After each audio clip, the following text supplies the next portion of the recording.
మా నాన్న ఆయన రాజకీయ ప్రస్థానాన్ని అభ్యుదయ రాజకీయాల నుంచి, విప్లవ రాజకీయాల నుంచి మొదలుపెట్టాడు. ఆ కారణంగా ఆయన్ని నాస్తికుడు అని అన్నారు. సరే, నాస్తికుడు అన్నారని అంటే బహుశా ఈ కారణం అయిండి వచ్చేమోలే, వదిలేద్దాం, స్లోగా వీళ్ళకే తెలుస్తుంది కదా అని అనుకున్నాను. మళ్ళీ ఉన్నట్టుండి అదే వర్గం ఈయన క్రిస్టియన్ అన్నారు. నాస్తికుడు క్రిస్టియన్ ఎట్లా అవుతాడు, క్రిస్టియన్ నాస్తికుడు ఎలా అవుతాడని, మా చెల్లెల్ని జగన్మోహన్ రెడ్డి గారి ఫస్ట్ కజిన్కి ఇచ్చి పెళ్లి చేయడం లేదు. మా చెల్లికి తిరుపతిలో పెళ్ళైనప్పుడు హిందూ మత సాంప్రదాయాల ప్రకారం జరిగింది. దీనికి అటెండ్ అయినటువంటి వ్యక్తి ఎవరంటే బాలకృష్ణ గారు, జస్టిస్ ఎన్వి రమణ గారు, ఇంకా చాలా మంది ప్రముఖులు.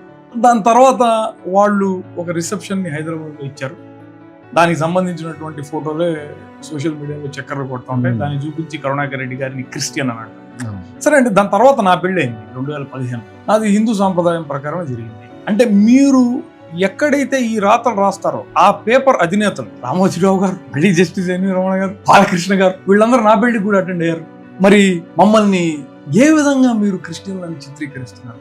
సరే, మీరేమన్నా చిత్రీకరించుకోండి, దాన్ని నేను పట్టించుకోను. మేము అక్షరాల హిందువులం, హిందూ మతం, హిందూ ధర్మం మరొక 1,00,000 సంవత్సరాలు వర్ధిల్లాలని కోరుకునేటటువంటి హిందువులమే కానీ పరమతాలన్నీ కూడా పాడైపోవాలి, వాళ్ళు ద్వితీయ శ్రేణి పౌరులుగా మిగిలిపోవాలనుకునేటటువంటి హిందువులం అయితే కాదండి.